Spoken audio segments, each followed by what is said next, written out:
జనసేన అధినేత పవన్ కళ్యాణ్ ఉప ముఖ్యమంత్రిగా ప్రమాణ స్వీకారం చేయటం, తర్వాత ఈరోజు మధ్యాహ్నం శాఖలు కేటాయించడం, తర్వాత అసలు సచివాలయంలో పవన్ కళ్యాణ్ ఛాంబర్ ఏ విధంగా ఉండబోతుందనే ఆసక్తి కూడా కొనసాగుతున్న పరిస్థితి కూడా కనిపిస్తూ ఉంది. మనం ఇప్పుడు సచివాలయంలో ఉన్న 5వ బ్లాక్లో ఉన్న ఒక ఛాంబర్ అయితే మీకు చూపించే ప్రయత్నం చేద్దాం. ఎక్కువ శాతం కూడా ఈ ఛాంబర్నే తీసుకునే అవకాశం ఉందని కూడా చెప్తా ఉన్నారు. మనం ఒకసారి ప్రత్యేకత కూడా చూసుకుంటే సచివాలయం మొత్తంలో కూడా ఇది పెద్ద ఛాంబర్గా ఉంటుంది.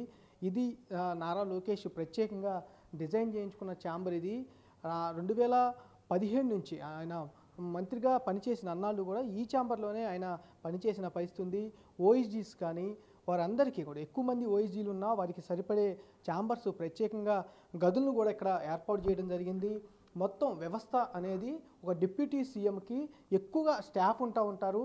అలాగే కాకుండా పవన్ కళ్యాణ్ కూడా స్టాఫ్ ఎక్కువగా ఉంటారు కాబట్టి కంపల్సరిగా పెద్ద ఛాంబర్ అనేది సచివాలయంలో కావాల్సిన పరిస్థితి ఉంటుంది. కాబట్టి దానికి తగ్గట్టుగా ఈ ఛాంబర్ అనేది ఉండే అవకాశం ఎక్కువగా కనిపిస్తుంది. సచివాలయంలో ఉన్న అన్ని ఛాంబర్లో కూడా పెద్ద ఛాంబర్ అనేది ఇదే అని చెప్పుకోవచ్చు. ప్రధానంగా నారా లోకేష్ అప్పుడు పంచాయతీరాజ్ గ్రామాభివృద్ధి శాఖకు సంబంధించి ఈ ఛాంబర్ని అప్పుడు ఆయన వాడుకున్న పరిస్థితి. ఎక్కువ మందిని ఆయన రిక్రూట్ చేసుకున్న పరిస్థితి ఆయనకు సంబంధించి. ఆయన కోసం అప్పుడు గతంలో ఆయన ప్రత్యేకంగా డిజైన్ చేయించుకున్న ఛాంబర్ ఇది. ఆయన శాఖ పరంగా అట్లానే కాకుండా ఆయనకున్న స్టాఫ్ పరంగా పెద్ద ఛాంబర్ కావాలి కాబట్టి ఈ ఛాంబర్ని గతంలో డిజైన్ చేసుకున్నారు. వెయిటింగ్కి సంబంధించి ఎవరైనా ఆయన కలవడానికి వస్తే కనుక వెయిటింగ్కి సంబంధించి ఏర్పాటు చేసే పరిస్థితి కనిపిస్తాం. దీనికంటే ముందు ఇంకొక ఛాంబర్ ఉంది. ఆ గది అనేది కూడా ఆ గది మొత్తం కూడా వెయిటింగ్కి సంబంధించి ఉంటుంది. దీని లోపల ఇలా కనుక వెళితే గతంలో నారా లోకేష్ ఇటు నుంచి లోపలికి వెళ్ళిన పరిస్థితి. పెద్ద ఛాంబర్ అంటే రివ్యూలు చేసుకోవాలన్నా, ప్రత్యేకంగా ఎవరితో అన్నా భేటీ కావాలన్నా వారి కోసం ఏర్పాటు చేసుకోవడం కోసం ప్రత్యేకంగా ఒక కాన్ఫరెన్స్ హాల్ కూడా ఈ ఛాంబర్లో కూడా కల్పించడం జరిగింది. గతంలో ఈ ఛాంబర్ మొత్తం అంటే సచివాలయంలో ఉన్న 25 మంత్రులలో పెద్ద ఛాంబర్, అంటే ఉన్న 25 ఛాంబర్ల కంటే కూడా ఇది పెద్ద ఛాంబర్గా కూడా ఉంటుంది. ఈ పెద్ద ఛాంబర్కి సంబంధించి ప్రత్యేకతలు చాలా ఎక్కువగా ఉన్న పరిస్థితి కూడా ఉంది.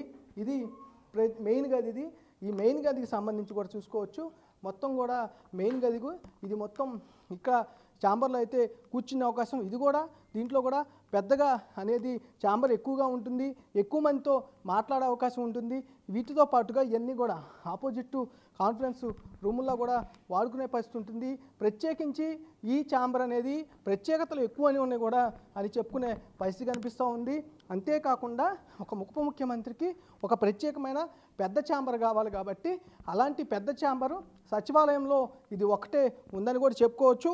అందుకని ఇటు పవన్ కళ్యాణ్ కూడా ఈ ఛాంబర్నే తీసుకునే అవకాశం ఉందని కూడా ఎక్కువగా వినపడుతున్నాయి. ఓ పక్క నుంచి డిపార్ట్మెంట్ వైజ్గా చూసుకున్న ఈ ఛాంబరే కేటాయించే అవకాశం కనిపిస్తూ ఉంది. అలాగే డిప్యూటీ సీఎంగా చూసుకున్న ఈ ఛాంబర్ వచ్చే అవకాశం కనిపిస్తూ ఉంది. 99% ఎక్కువ శాతం ఈ ఛాంబర్లోనే పవన్ కళ్యాణ్ బాధ్యతలు తీసుకునే అవకాశం అయితే కనిపిస్తూ ఉంది. కెమెరా సురేష్తో మల్లికార్జున, బిగ్ టీవీ, అమరావతి నుంచి. For more videos like this, subscribe Big TV channel.